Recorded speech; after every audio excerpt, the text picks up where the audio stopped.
नमस्कार दोस्तों, मैं डॉक्टर मोहिंदर सिंह कृषि गुरु चैनल के माध्यम से आपके साथ फैक्टर अफेक्टिंग क्रॉप प्रोडक्शन का दूसरा भाग शेयर करूंगा। जैसा कि हम जानते हैं, बेसिक एलिमेंट्स किसी भी लाइफ को सस्टेन करने के लिए सबसे आवश्यक है। इसलिए हम कह सकते हैं कि बेसिक एलिमेंट्स जीवन का मूल मंत्र है। अगर हम क्रॉप प्रोडक्शन की बात करें तो क्रॉप प्रोडक्शन दो बड़ी बातों पर निर्भर करती है। Exploitation of physiological responses. Physiological responses उन रिस्पॉन्सेज को कहते हैं जो शारीरिक परिवर्तन होते हैं, जो शरीर बाहरी इन्वायरमेंट के साथ सामंजस्य बिठाने के लिए करता है। दूसरा है मॉर्फोलॉजिकल रिस्पॉन्सेज, जिन्हें स्ट्रक्चरल रिस्पॉन्स भी कहते हैं। स्ट्रक्चरल का मतलब प्लांट की हाइट, प्लांट का लीफ अरेंजमेंट, प्लांट की ब्रांचिंग, ये सारी चीज़ें मॉर्फोलॉजिकल रिस्पॉन्स में आती हैं। Basic resources for primary elements, यानी उन सभी बेसिक एलिमेंट्स की ज़रूरत हमारे किन किन चीज़ से पूरी होती है। सूर्य से के कारण फोटोसिंथेसिस होती है, सोयल से न्यूट्रेंट एप्लीकेशन होती है, वाटर एब्जॉर्ब होता है, वाटर का मूवमेंट होता है, वाटर से प्लांट एब्जॉर्प्शन कर पाता है, ट्रांसपिरेशन पुल से न्यूट्रिएंट्स को एब्जॉर्ब करता है, गैस एक्सचेंज करता है, स्टोमेटल कंडक्टेंस करता है, एयर से एक्सचेंज ऑफ गैसेज होता है, फोटोसिंथेसिस के लिए एसेंशियल कार्बन डाइऑक्साइड एयर से ही लेता है। लास्ट है क्लाइमेटिक और environmental factors, temperature, humidity, sunshine hours, ये सारे क्लाइमेटिक फैक्टर्स प्लांट की ग्रोथ, डेवलपमेंट, उसके फिजियोलॉजिकल रिस्पॉन्स, उसके मॉर्फोलॉजिकल रिस्पॉन्स, सबको समन्वित करता है। Essential plants nutrients. Essential plant nutrients वो होते हैं जो मूलभूत पोषक तत्व होते हैं। मूलभूत पोषक तत्व वो होते हैं जिनके बिना सीड टू सीड साइकिल पूरा नहीं हो सकती, यानी कि वो एलिमेंट्स जो प्लांट की ग्रोथ, डेवलपमेंट और उसकी पूरी साइकिल, पूरे जीवन चक्र को पूरा करने के लिए आवश्यक होते हैं। अगर उन एसेंशियल एलिमेंट्स में एक भी एलिमेंट्स कम रह जाता है तो प्लांट अपनी पूरी लाइफ साइकिल कंप्लीट नहीं कर पाता। एसेंशियल एलिमेंट्स दो तरह के होते हैं, मैक्रो न्यूट्रिएंट्स और माइक्रो न्यूट्रिएंट्स। मैक्रो न्यूट्रिएंट्स वो होते हैं जो लार्ज क्वांटिटी में जिनकी रिक्वायरमेंट होती है। और अगर मैक्रो न्यूट्रिएंट्स की बात करें तो ये भी दो तरह के होते हैं, एक प्राइमरी, एक सेकेंडरी। प्राइमरी न्यूट्रिएंट्स में एन, पी, के, ये तीन मुख्य आते हैं जो मेजरली प्लांट को रिक्वायर्ड होते हैं। और सेकेंडरी में कैल्शियम, मैग्नीशियम, सल्फर, तीन सेकेंडरी न्यूट्रिएंट्स होते हैं। अगर मेजर लिमिटिंग फैक्टर्स में हम उनकी गिनती करते हैं, जबकि जो सेकेंडरी प्राइमरी न्यूट्रिएंट्स होते हैं वो उन एरिया में ज़्यादा लिमिटेड होती है जहाँ पर इंटेंसिव कल्टीवेशन कई सालों से चल रहा होता है। माइक्रो न्यूट्रिएंट्स, इन माइक्रो न्यूट्रिएंट्स को ट्रेस एलिमेंट्स भी कहते हैं, यानी कि इनकी क्वांटिटी प्लांट को बहुत कम ज़रूरत पड़ती है। दूसरा, अगर हम मेजर और माइनर में डिफरेंस करना चाहें तो 1000 मिलीग्राम पर केजी ड्राई मैटर में जहाँ रिक्वायरमेंट होती है न्यूट्रिएंट्स की, वो मैक्रो न्यूट्रिएंट्स कहते हैं। और 100 मिलीग्राम से जो कम होते हैं उनको हम माइक्रो न्यूट्रिएंट्स की श्रेणी में रखते हैं। सोइल अपने आप प्राइमरी न्यूट्रिएंट्स के अंदर से सेकेंडरी न्यूट्रिएंट्स और माइक्रो न्यूट्रिएंट्स की पूर्ति करने में सक्षम होती है। इसे law of conversion of matter भी कहते हैं। यानी कि ये law of conversion of matter क्या कहलाता है कि प्रकृति में मास कभी ख़त्म नहीं होता, वो एक रूप से दूसरे रूप में केवल बदलता रहता है। अगर एसेंशियल न्यूट्रिएंट्स की बात करें तो निकिल को जोड़ने के बाद अब ये 17 हो जाते हैं। अगर मैं बात करूँ एसेंशियल न्यूट्रिएंट्स की, कार्बन, हाइड्रोजन, ऑक्सीजन, ये तीनों हमें सोयल से मिल जाते हैं, कार्बन डाइऑक्साइड से मिल जाते हैं और पानी से मिल जाते हैं। इन तीन प्राइमरी न्यूट्रिएंट्स को हम स्ट्रक्चरल एसेंशियल न्यूट्रिएंट्स भी कहते हैं, यानी इनमें से अगर एक भी, कार्बन, हाइड्रोजन और ऑक्सीजन में से एक भी अगर कम रह जाता है तो वो लिविंग नहीं रह सकती। और उन स्ट्रक्चरल के बाद प्राइमरी न्यूट्रिएंट्स में आता है, मेजर न्यूट्रिएंट्स में प्राइमरी न्यूट्रिएंट्स और सेकेंडरी न्यूट्रिएंट्स। प्राइमरी में एन, पी, के, सेकेंडरी में हमने पहले भी पढ़ा था सल्फर, कैल्शियम और मैग्नीशियम। बाकी के अगर देखे जाए तो 9 हमारे प्राइमरी न्यूट्रिएंट्स और स्ट्रक्चरल न्यूट्रिएंट्स मिलकर बनते हैं। टोटल हमारे पास 17 थे, तो 8 हमारे पास ट्रेस एलिमेंट्स बचते हैं जो कि प्लांट इनऑर्गेनिक फॉर्म में सोयल के अंदर से एब्जॉर्ब करता है, एक्सट्रैक्ट करता है थ्रू ट्रांसपिरेशन पुल। अगर हम इन सभी न्यूट्रिएंट्स की बात देखी जाए तो कार्बन, हाइड्रोजन और ऑक्सीजन, ये 94 से 99.5% तक प्लांट का ड्राई मैटर होता है इसके अंदर, और बचे हुए सारे एलिमेंट्स, एसेंशियल एलिमेंट्स 6 से लेकर 0.5% तक ड्राई मैटर में आते हैं। अगर इन एसेंशियल न्यूट्रिएंट्स की बात की जाए तो सबसे ज़्यादा एसेंशियल न्यूट्रिएंट्स की खोज स्प्रिंगल ने की थी 1839 में, जिसमें फास्फोरस, जिसमें पोटासियम, जिसमें कैल्शियम, जिसमें मैग्नीशियम। अगर आपको इनका क्रम देखना हो तो सबसे 1904 में नाइट्रोजन की खोज की थी डी सूसर ने 1.5%। अगर इस श्रृंखला को अगर ध्यान से देखते हैं तो जैसा कि हमने पिछली स्लाइड में पढ़ा था कि सारे प्राइमरी न्यूट्रिएंट्स कार्बन, हाइड्रोजन और ऑक्सीजन को छोड़कर 6% से 0.5% तक ही रहते हैं। तो कोई भी आपको ऐसा न्यूट्रिएंट नहीं मिलेगा जो कि 6% से ज़्यादा प्लांट के ड्राई मैटर में आपको मिले। दूसरा, माइक्रो न्यूट्रिएंट्स जिसकी हमने चर्चा की थी कि वो 100 मिलीग्राम पर केजी ड्राई मैटर से कम रहेंगे, माइक्रोग्राम्स में है या पीपीएम में है। तो जिनकी रिक्वायरमेंट पीपीएम में होती है प्लांट्स की, वो माइक्रोन्यूट्रिएंट्स की श्रेणी में आते हैं, और जिनकी ग्राम्स में रहती है मोटे शब्दों में, वो मैक्रोन्यूट्रिएंट्स की श्रेणी में आते हैं। Factors affecting crop production. जो क्रॉप की ग्रोथ होती है वो प्रोग्रेसिव डेवलपमेंट है। प्लांट की ग्रोथ प्रोग्रेसिव डेवलपमेंट है, सीड से लेकर सीड तक। Factors affecting crop production. Plant की ग्रोथ सिग्मोइड शेप्ड कर्व बनाती है अगर उसको टाइम के साथ प्लॉट किया जाता है। ग्रोथ और टाइम अगर इसको प्लॉट करेंगे तो सिग्मोइड ग्रोथ कर्व होगा।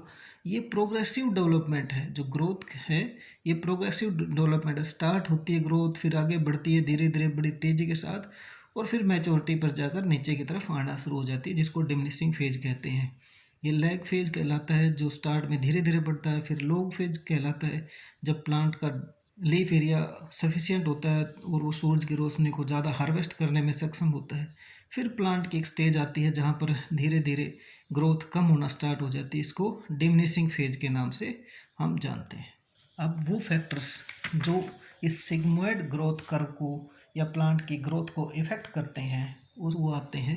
पहला, इडेफिक फैक्टर्स। इडेफिक फैक्टर्स में हम बात करें सोयल की हेल्थ और उसके बाद सोयल की हेल्थ में सोयल की क्वालिटी, यानी सोयल की हेल्थ और क्वालिटी, ये दो चीज़ें जब एक साथ काम करती हैं तो प्लांट की एक साथ जब सोयल की हेल्थ और सोयल की क्वालिटी दोनों एक साथ काम करती हैं तो सोयल की फिजिकल, केमिकल और बायोलॉजिकल प्रॉपर्टीज पे असर डालती हैं। और ये तीनों चीज़ें जब असर डालती हैं तब एक फर्टाइल सोयल है या अनफर्टाइल सोयल होगी, अनप्रोडक्टिव सोयल होगी, ये हमें पता चलता है।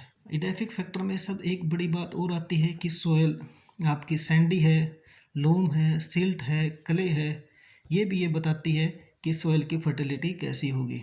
अगर हम लूमी, सिल्टी और क्लेई सोयल की बात करते हैं, वो जनरली सैंडी सोयल से ज़्यादा उपजाऊ होती है। फिर आता है सोयल एरिएशन। ये सोयल एरिएशन का मतलब होता है सोयल में के टोटल परसेंट वॉल्यूम में कितना वॉल्यूम एयर प्रेजेंट है। जितना smaller amount of pore space होगा, अगर पोर स्पेस कम है तो पोर स्पेस कम होने के साथ कंपैक्टनेस बढ़ेगी, यानी सोयल के पार्टिकल बढ़ेंगे पर यूनिट एरिया। सोयल के पार्टिकल बढ़ेंगे तो सोयल की बल्क डेंसिटी बढ़ेगी, और जब बल्क डेंसिटी बढ़ेगी तो प्लांट की ग्रोथ रिस्ट्रिक्ट हो जाएगी, क्योंकि जितने ज़्यादा पास सोयल के कण होंगे उतना ही रूट की ग्रोथ को बढ़ने में दिक्कत होगी, और जितनी प्लांट की रिस्ट्रिक्टेड ग्रोथ होगी उतनी ही मैकेनिकल रेजिस्टेंट सोयल हो जाएगी, यानी टिलेज करने के लिए हमें ज़्यादा एनर्जी की ज़रूरत पड़ेगी। अब उसके बाद आता है सोयल का टेम्परेचर। सोयल का टेम्परेचर बहुत इम्पोर्टेंट पैरामीटर है जो क्रॉप की ग्रोथ को डिटरमाइन करता है। ये जर्मिनेशन को इफ़ेक्ट करता है, ये इमर्जेंस को इफ़ेक्ट करता है, और जब दोनों को इमर्ज करेगा किसके दम पे कि सोयल के अंदर सोयल मॉइस्चर कितना रिटेन कर पाता है। और सोयल मॉइस्चर कब रिटेन करेगा ज़्यादा, जब सोयल का टेम्परेचर ऑप्टिमम रहेगा। ना तो वो क्रिटिकल लिमिट से ज़्यादा हो ना कम हो, दोनों ही दशा में सोयल का टेम्परेचर प्लांट की जर्मिनेशन और इमरजेंस दोनों को प्रभावित करेगा। Soil moisture soil moisture soil moisture depend करेगा सोयल के टेक्सचर पर, सोयल की स्ट्रक्चर पर और सोयल की डेप्थ पर। जितनी सोयल का टेक्सचर सैंडी सोयल होगा, रिटेंशन कम होएगी। जितना क्लेई पार्टिकल्स ज़्यादा होंगे उतना मॉइस्चर बढ़ेगा। जितनी ज़्यादा पोरोसिटी होगी, जितना ज़्यादा कोर्सर टेक्सचर रहेगा, पानी की लीचिंग ज़्यादा होगी और इवेपोरेशन लॉसेज भी ज़्यादा रहेंगे। सोयल का टेक्सचर सोयल के टेक्सचर में सोयल की सैंड, सिल्ट और क्ले की कंपोजिशन होती है। और ये कंपोजिशन क्या डिसाइड करती है? ड्रेनेज डिसाइड करेगी कि कितना पानी रूट जोन से नीचे चला जाएगा या इरोजन कितना ज़्यादा होगा। तो जितनी ज़्यादा सैंडी सोइल्स होंगे, लूज पार्टिकल होंगे, उतना ज़्यादा विंड इरोजन होगा। जितनी ज़्यादा क्ले पार्टिकल्स होंगे, सिल्ट सोइल्स होंगी, वहाँ पर वाटर इरोजन की समस्या ज़्यादा होगी। नेक्स्ट आता है सोयल की स्ट्रक्चर। सोयल की स्ट्रक्चर बड़ा इंपॉर्टेंट रोल प्ले करेगी।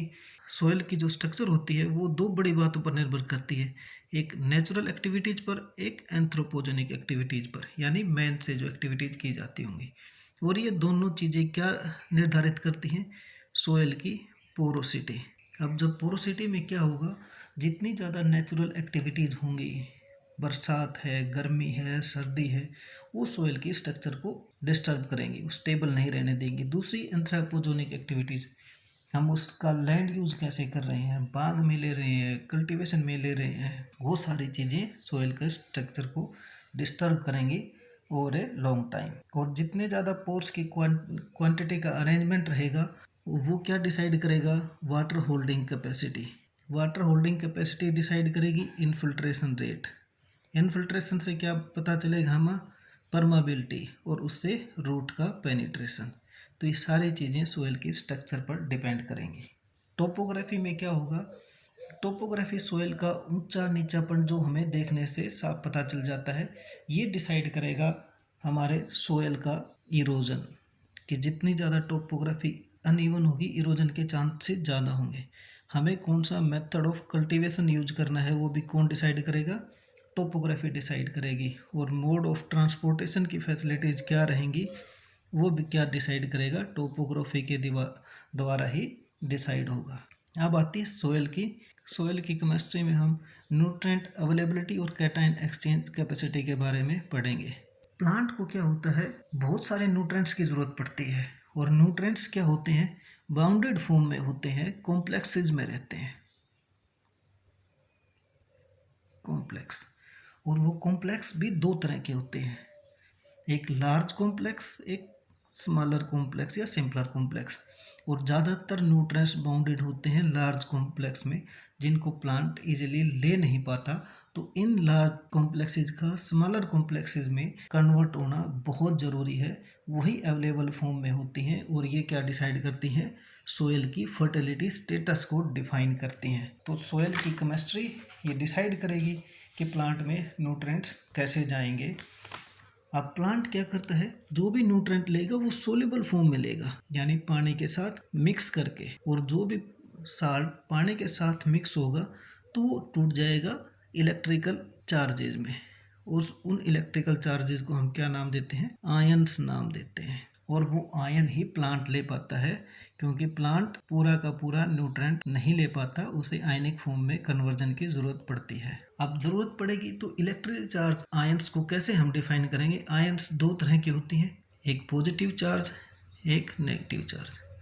जो पॉजिटिव चार्ज होती हैं उनको कैटायंस कहते हैं, और जो नेगेटिव चार्ज होती हैं उनको हम एनायंस कहते हैं। अब एनायंस और कैटायंस क्या डिसाइड करेंगी कि किस तरह से प्लांट न्यूट्रिएंट्स को अब्जॉर्ब करता है, लीच करता है, एडजॉर्ब करता है। यानी एक चीज़ इससे हमें और पता चली कि प्लांट जो भी आयंस लेगा, चाहे वो कैटायंस एक्सचेंज हो या एनायन एक्सचेंज हो, जब वो कैटायन एनायन एक्सचेंज करेगा तो न्यूट्रिएंट का एब्जॉर्प्शन होगा। एब्जॉर्ब का मतलब प्लांट रूट्स की हेल्प से लेगा।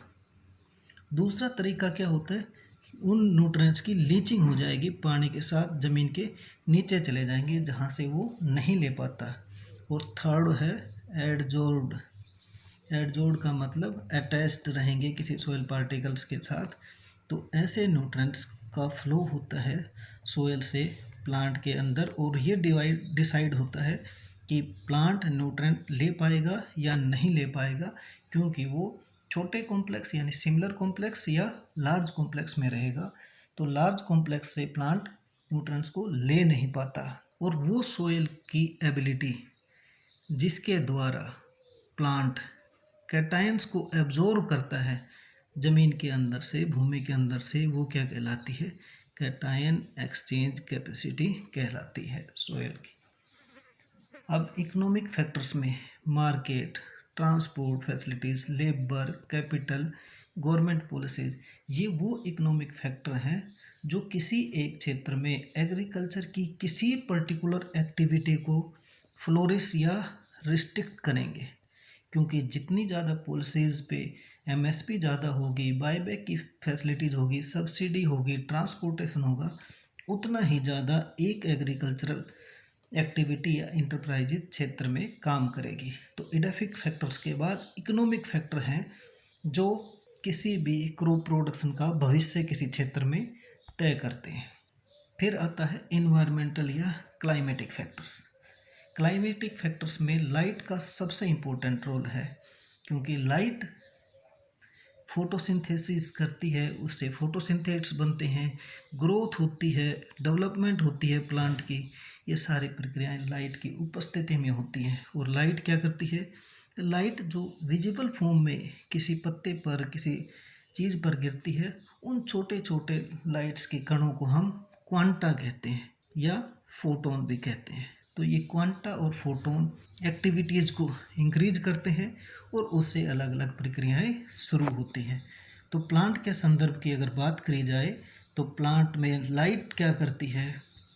स्टोमेटल मूवमेंट को, कि स्टोमेटा खुलेंगे कि बंद होंगे, फोटोट्रोपिज्म, प्लांट किस तरफ झुकेगा, किस तरफ नहीं मूवमेंट करेगा, प्लांट से क्या मोर्फोजेनेसिस होगी, कि प्लांट के स्ट्रक्चर में क्या चेंज होगा, उसकी फिनोलॉजी में, फिजियोलॉजी में क्या चेंज होगा, वो लाइट डिसाइड करेगी। Translocation of not only photosynthates but water as well as nutrients का ट्रांसलोकेशन भी लाइट पर निर्भर करता है। मिनरल का एब्जॉर्प्शन और पत्तों का या फल फूल का गिरना, ये सब लाइट के ऊपर निर्भर करता है।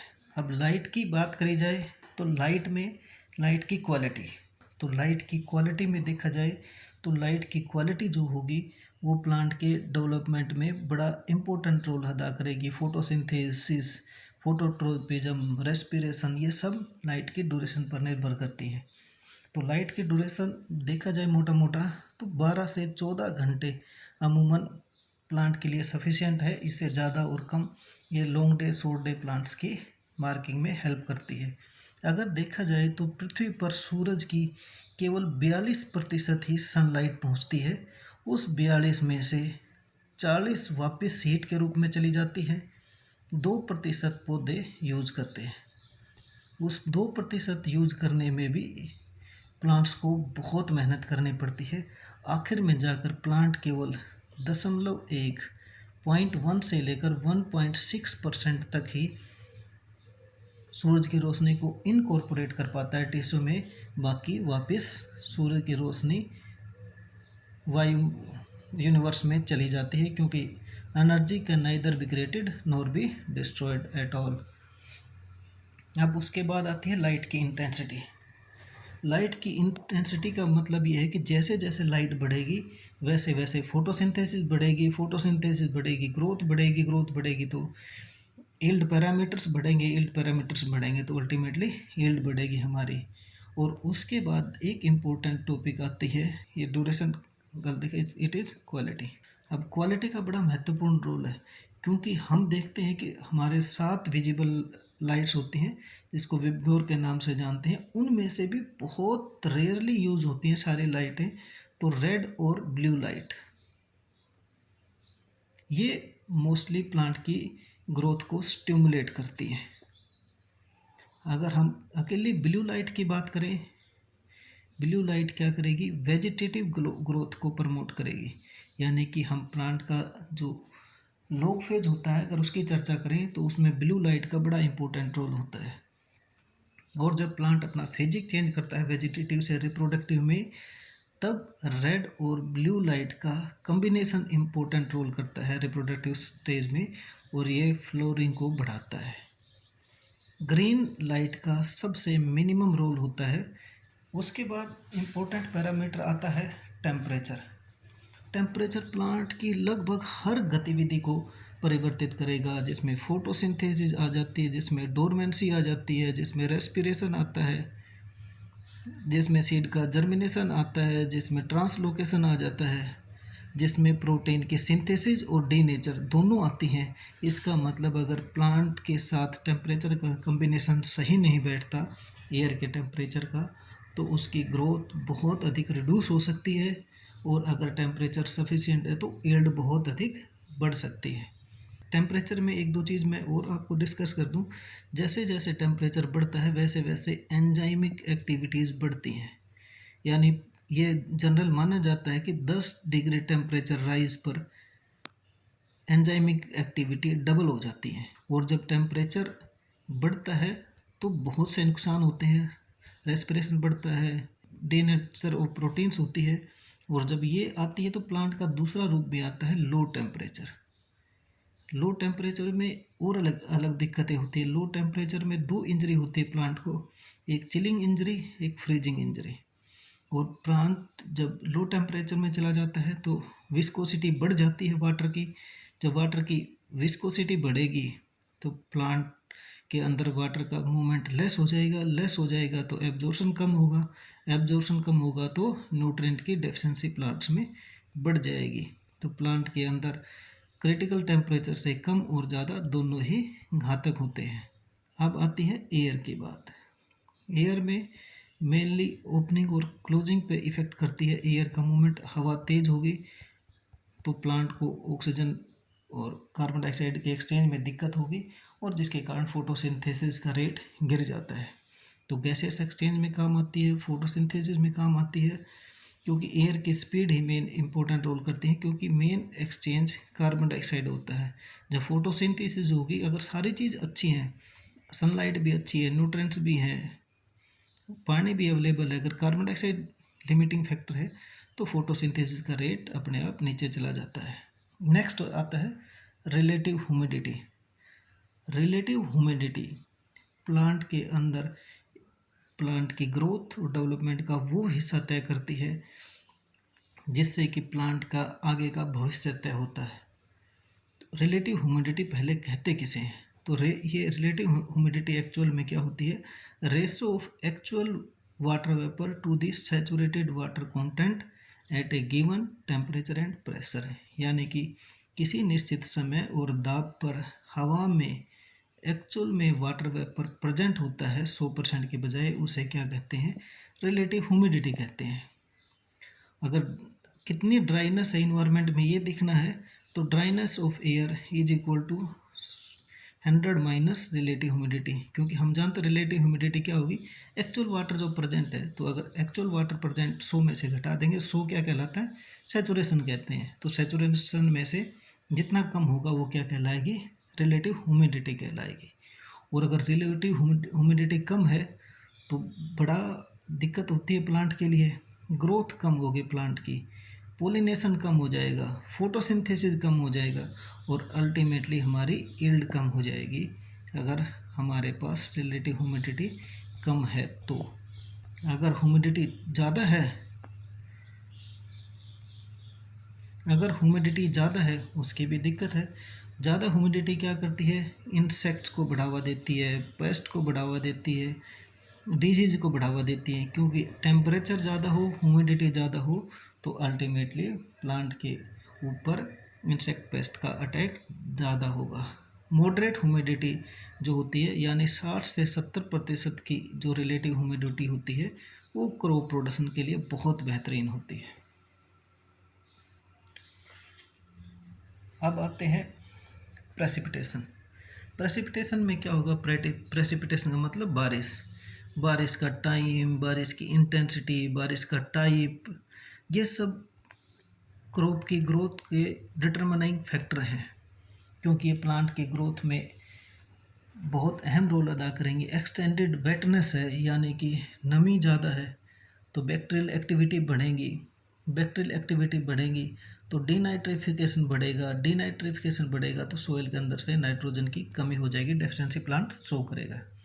अगर प्रेसिपिटेशन ज़्यादा हो जाता है तो भी दिक्कत है। उससे क्या होगा, अगर प्रेसिपिटेशन की इंटेंसिटी ज़्यादा है या ड्यूरेशन ज़्यादा है, यानी बरसात बहुत तेज़ हुई, बहुत ज़्यादा देर तक हुई, तो न्यूट्रेंट्स नीचे लेट डाउन कर जाते हैं, सॉइल की कंपैक्टनेस बढ़ जाती है, प्लांट्स की जो रूट्स होती हैं वो सांस नहीं ले पाती क्योंकि एयर का एक्सचेंज कम हो जाता है। जो पोर्स होते हैं वो वाटर से फिल हो जाते हैं, ना कि एयर से, और प्लांट के एयर की स्ट्रेस होती है तो अल्टीमेटली प्लांट्स की डाइंग, प्लांट्स का मरना शुरू हो जाता है। इंटरनल फैक्टर्स, इंटरनल फैक्टर्स हम ये कहते हैं प्लांट की हाई यील्ड है, वो अर्ली या लेट मैच्योरिंग है, उसके रेजिस्टेंस है लोजिंग से, ड्रोट से, फ्लड से, सैलिनिटी से, इंसेक्ट के प्रति कितना वो टॉलरेंट है, या डिजीज़ के प्रति कितना टॉलरेंट है, किसी ग्रेन की क्वालिटी कैसी है, उसके स्ट्रा की क्वालिटी कैसी है, ये सब जेनेटिक मेकअप के ऊपर डिपेंड करता है। और जेनेटिक मेकअप ही किसी क्रॉप का ये डिसाइड करेगा कि उसकी ग्रोथ कैसी रहेगी। और वो जेनेटिक करेक्टर्स एक जनरेशन से दूसरी जनरेशन में पास होते हैं जीन्स के थ्रू, और ये जो जीन्स के थ्रू जो करेक्टर्स पास होते हैं वो साल दर साल, पीढ़ी दर पीढ़ी उस जनरेशन, उस पर्टिकुलर स्पीसीज में रहते हैं। मैं आशा करता हूँ कि ये वीडियो आपके क्रॉप प्रोडक्शन के बेसिक को समझने में मदद करेगा। मुस्कुराते रहिए, स्वस्थ रहिए। नमस्कार, धन्यवाद।